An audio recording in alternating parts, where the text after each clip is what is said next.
The Darkness Out There by Penelope Lively. She walked through flowers, the girl, ox-eyed daisies and vetch and cow parsley, keeping on the track at the edge of the field. She could see the cottage in the distance, shrunk down into the dip beyond the next hedge. Mrs. Rutter, Pat had said, Mrs. Rutter at Nether Cottage. You don't know her, Sandra? She's a dear old thing, all on her own, of course. We try to keep an eye. A wonky leg after her op, and the home help's off with a bad back this week.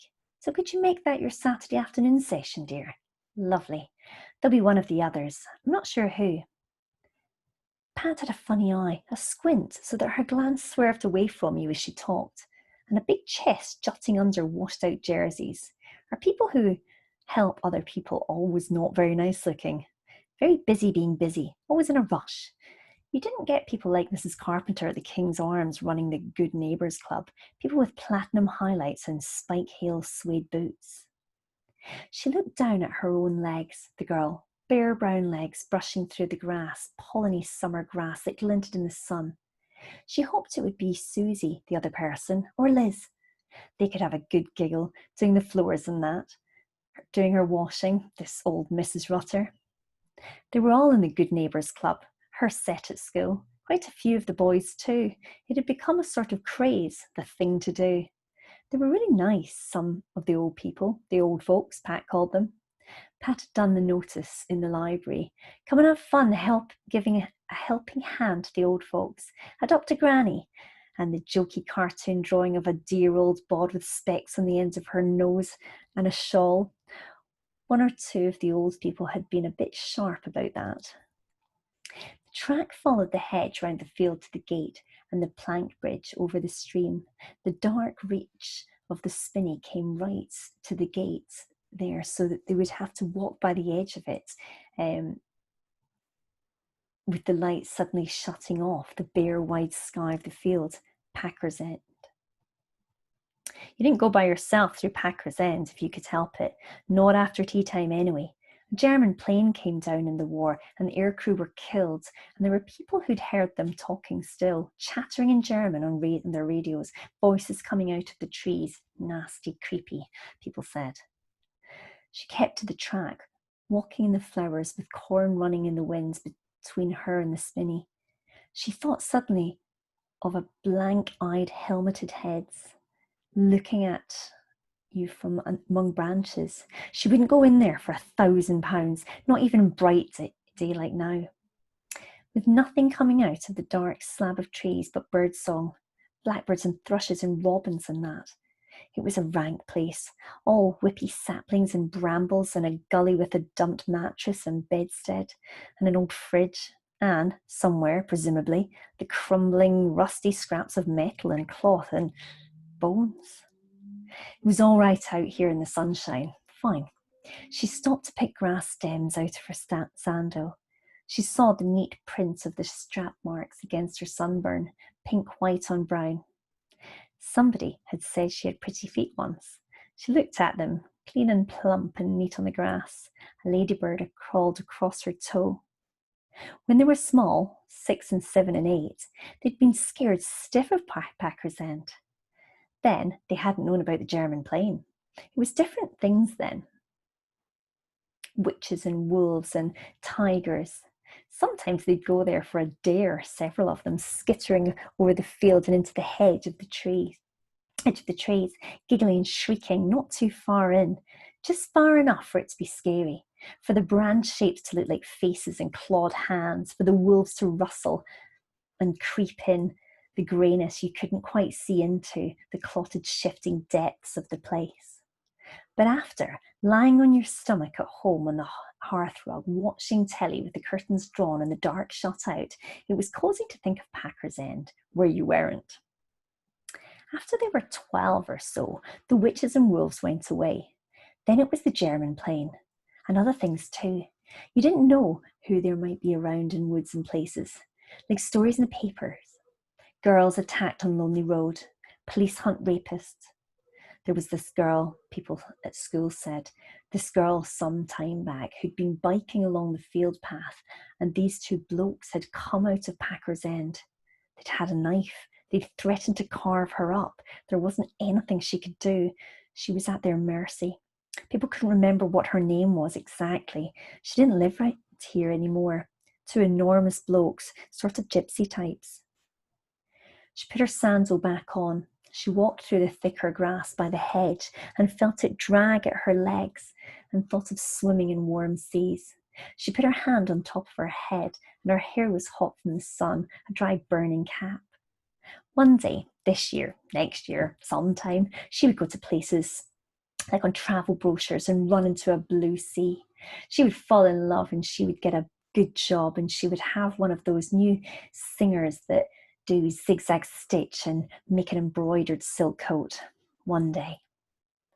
Now she would go to this old Mrs.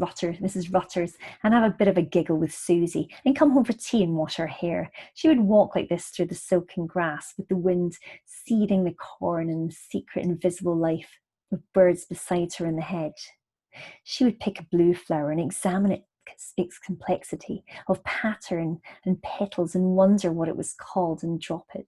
She would plunge her face into the powdery plate of an elderflower and smell tomcat, and sneeze and scrub her nose with the back of her hand. She would hurry through the gate and over the stream because that was a bit too close to Packer's End for comfort, and He rose from the plough beyond the hedge. She screamed. "Christ," she said. "Carrie Stevens, you stupid so-and-so. What'd she want to go and do that for? You give me the right fright of my life." He grinned. "I seen you coming. Thought I might as well wait." Not Susie, not Liz either. Carrie Stevens from Richmond Way. Carrie Stevens that none of her lot reckoned much on, with his black licked down hair and slitty eyes. Some people you only have to look at to know they're not up to much. "Didn't know you were in the Good Neighbours." He shrugged. They walked in silence. He took out an aero bar, broke off a bit, offered it. She said, "Oh, thanks." They went chewing towards the cottage where old Mrs. Rutter, with her wonky leg, would be ever so pleased to see them because they were really sweet, lots of the old people. Ever so grateful, the old poppets. What was Pat said? "Not that you'd put it quite like that yourself. Just give it a push, the door. It sticks, see? That's it."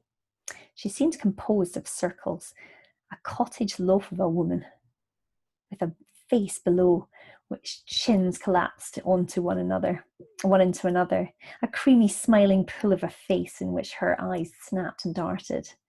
"Tea, my duck," she said. "Tea for the both of you. I'll put us a kettle on."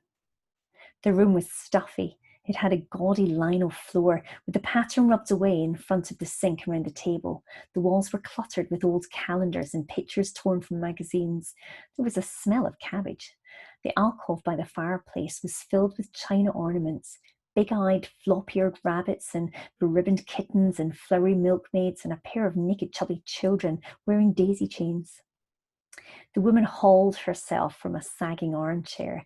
She glittered at them from the stove, manoeuvring cups, propping herself against the draining board. "What's your names then?" "Sandra and Carrie." "Well, you're a pretty girl, Sandra, aren't you? Pretty as they come. There was, let me see, who was it? Susie last week. That's right, Susie." Her eyes investigated, quick as mice. "Put your jacket on the back of the chair, dear.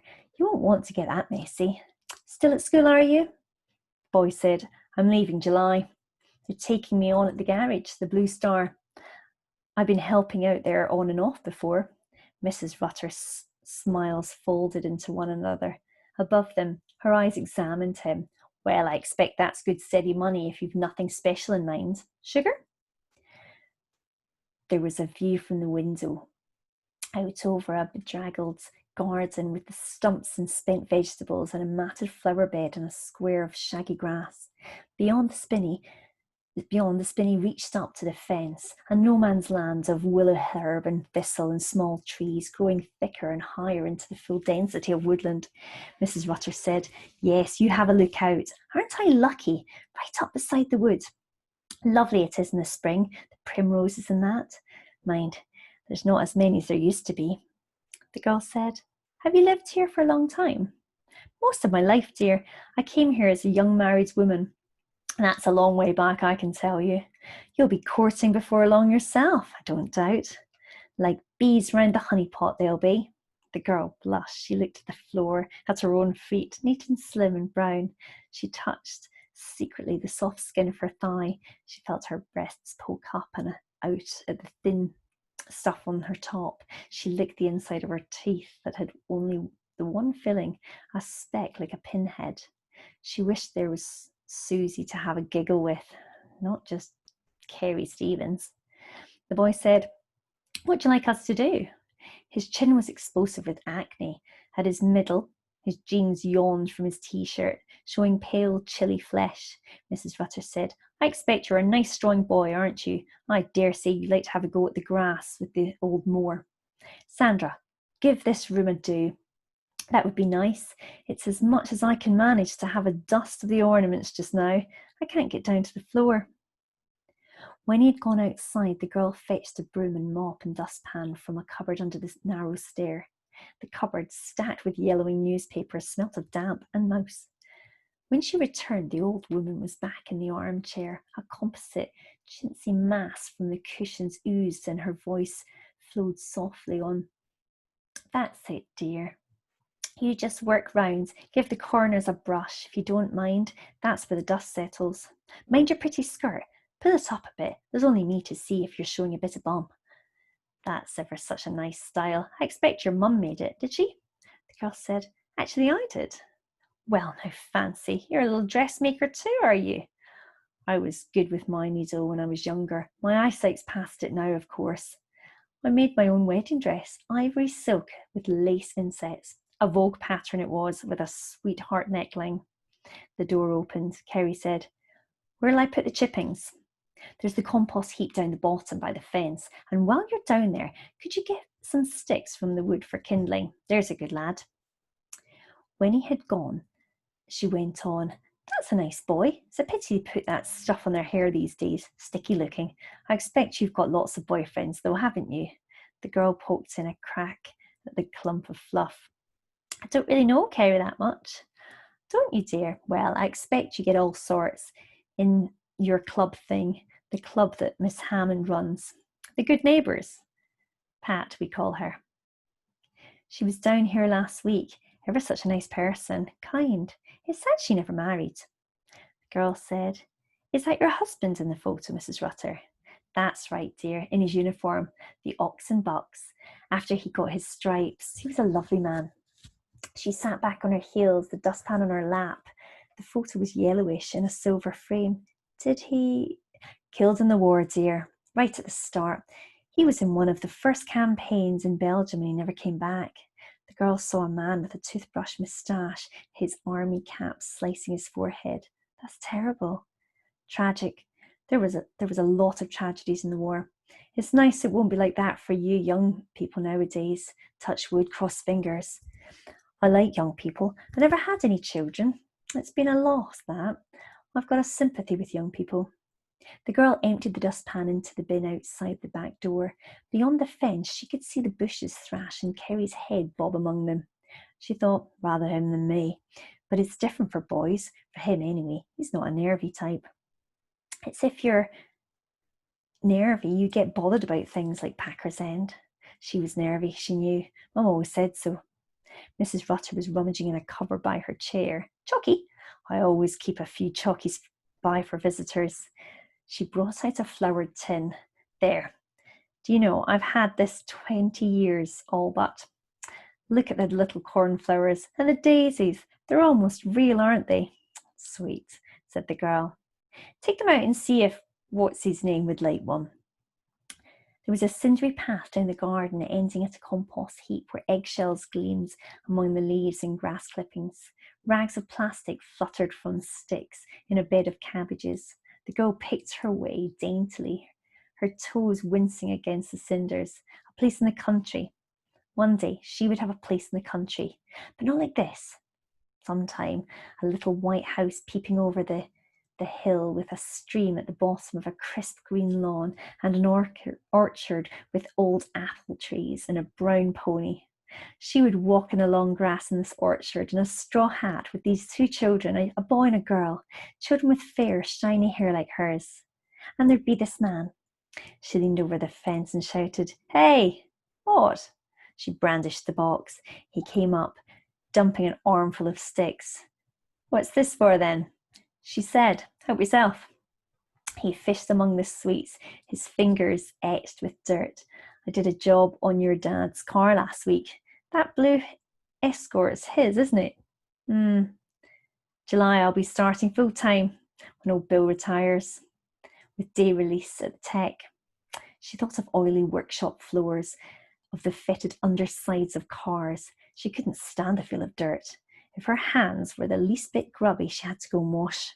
A rim of grime under her nails could make her shudder. She said, oh, I don't know how you can. All that muck. He fished for another chocolate. Nothing wrong with a bit of dirt. What are you doing then? What are you going to do then? Secretarial. Men didn't mind so much. At home, her dad did things like unblocking the sink and cleaning the stove. Mum was the same as her. Just the feel of grease and stuff made her squirm. They couldn't either of them wear anything that had a stain or a spot. He said, I don't go much on her. Who? He waved towards the cottage. Oh, she's all right. What's wrong with her then? He shrugged. I don't know. The way she talks and that. She lost her husband, said the girl, in the war. She considered him across the fence, over a chasm. Mum said boys matured later, in many ways. There's lots of people done that. She looked beyond him into the distance. Tragic, actually. Well, I'll go back and get on. She says you can you see to her bins when you've got the sticks? She wants them carried down for the dustman. Mrs. Rutter watched her come in, glinting from the cushions. That's the good girl. Put the tin back in the cupboard, dear. What would you like me to do now? There's my little bit of washing by the sink, just the personal things to rinse through. That would be ever so kind. The girl ran water into the basin. She measured in the soap flakes. She squeezed the pastel nylons, the floating sinuous tights. It's a lovely colour, that turquoise. My niece got me that last Christmas. Nightie and a little jacket to go. I was telling you about my wedding dress. The material came from Macy's, 8 yards. I cut it on the cross for the hang. Of course, I had a figure then. She heaved herself round in the chair. You're a lovely shape, Sandra. You take care you stay that way. I can get a spare tire, said the girl, if I'm not careful.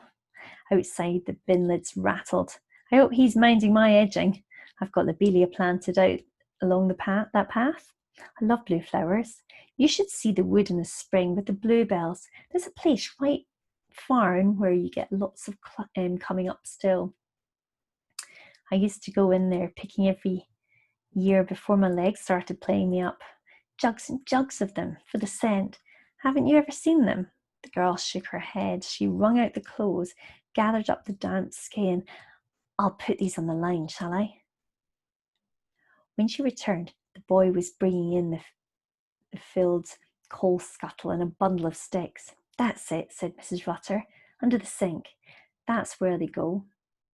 You'll want to have a wash after that, won't you? Put the kettle on, Sandra, and we'll top up the pots.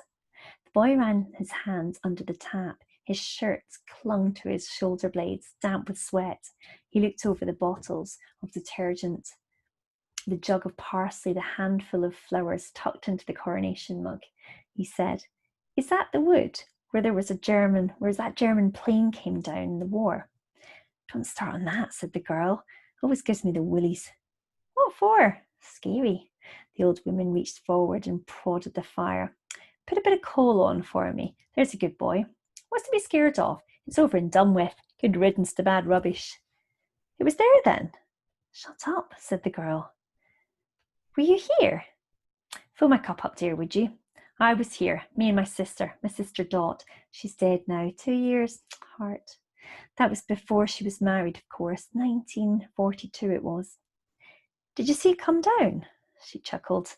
I saw it come down, all right. What was it? Said the boy. Messerschmitt? How would I know that, dear? I don't know anything about aeroplanes. Anyway, it was all smashed up by the time I saw it. You couldn't have told t'other from which. The girl's hand hovered, the teacup halfway to her mouth. She sipped, put it down. You saw it? Oh, I wouldn't have gone anywhere near. It would have been burning, said the boy. It'd have gone up in flames. There weren't any flames. It was just stuck there in the ground. End up with mess everywhere. Drop more milk, dear, if you don't mind. The girl shuddered. I suppose they'd taken the bodies away by then. Mrs. Rutter picked out a tea leaf with the tip of the spoon. She drank, patted the corner of her mouth delicately with a tissue. No, of course not. There was no one else seen it come down. We'd heard the engine and you could tell there was trouble. The noise wasn't right. And we looked out and saw it come down, smack in the trees. Of course, we hadn't the telephone, so there was no ringing the police or the warden at Clapton. Dot said we should maybe bike to the village, but it was a filthy wet night, pouring cats and dogs, and fog too. We didn't know if it was one of ours or one of theirs, did we? So Dot said better go and have a look first. But either way, the boy began, we got our wellies on, and Dot had the big lantern, and we went off. It wasn't very far in. We found it quite quick, and Dot grabbed hold of me and pointed, and we saw one of the wings sticking up with the markings on, and we knew it was one of theirs. We cheered, I can tell you. The boy stared at her over the rim of the cup, blank-faced. Dot said, bang goes some more of the bastards. Come on, let's get back into the warm, and we just started back when we heard this noise, sort of moaning. Oh, cried the girl, how awful, weren't they? So we got up closer, and Dot held the lantern so we could see, and there was 3 of them, 2 in the front, and they were dead. You could see that all right. One of them had the girl grimaced. Oh, don't. Mrs. Rutter's chins shook, the pink and creamy chins. Good job you weren't there then, my duck. Not that we were laughing at the time, I can tell you. Rain teeming down on a raw November night, and that sight under our noses, it wasn't pretty. But I've never been squeamish, nor Dot neither. And then we saw the other one. The other one, said the boy wearily. The other one at the back. He was trapped, see? The way the plane had broken up, there wasn't any way he could get out. The girl stiffened. Oh, Lord, you mean he was hurt pretty bad? He was kind of talking to himself. Something about mutter. Dot said he's not going to last long, and a good job too. 3 of them, that'll be. She'd been a VAD, so she knew a bit about casualties, see? Mrs. Rutter licked her lips. She looked across at them, eyes darting. Then we went back to the cottage. There was silence. The fire gave a heave and a sigh. You what? Said the boy. Went back inside. It was bucketing down, cats and dogs. The boy and the girl sat quite still on the far side of the table. That was 18 months or so after my hubby didn't come back from Belgium. Her eyes were on the girl, and the girl looked away. Tit for tat, I said to Dot. After a moment, she went on. Next morning, it was still raining, and blow me if the bike hadn't got a puncture. I said to Dot, I'm not walking to the village in this, and that's flat, and Dot was running a bit of a temperature. She had the flu or something coming on. I tucked her up warm, and when I'd done the chores, I went back into the woods to have another look. He must have been a tough so-and-so, that Jerry. He was still mumbling away. He gave me a turn, I can tell you. I'd never imagined he'd last the night. I could see him better in the daytime. He was bashed up pretty nasty. I'd thought he was an old bloke too, but he wasn't. He'd have been 20-ish, that sort of age. The boy's spoon clattered to the floor. He did not move. I reckon he may have seen me. Not that he was in a state to take much in. He called out something. I thought, oh no, you had this coming to you, mate. There's a war on. You won't know that expression. It was what everyone said in those days.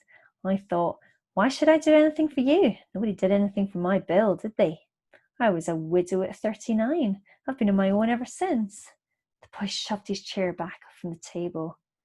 He must have been a tough bastard, like I said. He was still there that evening. But the next morning, he was dead. The weather perked up by then, and I walked to the village and got a message to the people at Clapton. They were ever so surprised. They didn't know there'd been a Jerry plane come down in the area at all.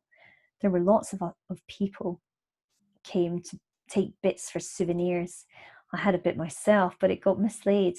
You tend to mislay things when you get to my age. The The boy had got up. He glanced down at the girl. "I'm going," he said. "Don't know about you, but I'm going." She stared at the lacy cloth on the table, the fluted china cup. "I'll come too." "Eh?" said the old woman. "You're off, are you? That was nice of you to see to my little jobs for me.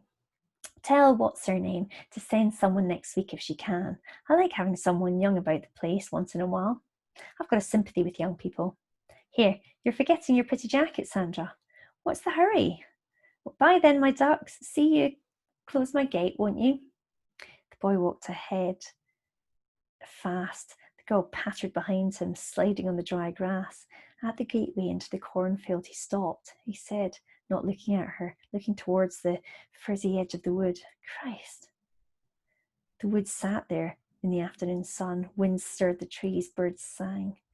There were not, the girl realised, wolves or witches or tigers, nor were there prowling blokes, gypsy-type blokes, and there were not chattering ghostly voices. Somewhere there were some scraps of metal overlooked by people hunting for souvenirs. The boy said, "I'm not going near that old bitch again." He leaned against the gate, clenching his fist on an iron rung. He shook slightly. "I won't ever forget him, that poor sod." She nodded. 2 bloody nights, Christ. And she would hear, she thought, always, for a long time anyway, that voice trickling on, that soft old woman's voice, would see a tin painted with cornflowers, pretty china ornaments. "Makes you want to throw up," he said. "Someone like that." She couldn't think of anything to say. He had grown. He had got older and larger. His anger eclipsed his acne, the patches of grease on his jeans, his lardy midriff. You could get people all wrong, she realised with alarm. You could get people wrong, and there was a darkness that was not the darkness of tree shadows and murky undergrowth, and you could not draw the curtains and keep it out because it was in your head, once known, in your head forever, like lines from a song. One moment you were walking in long grass with the sun in your hair and birds singing, and the next you glimpsed darkness, an inescapable darkness. The darkness was out there, and it was a part of you, and you would never be without it, ever. She walked behind him through a world grown unreliable, in which flowers sparkle and the birds sing, but everything is not as it appears. Oh no.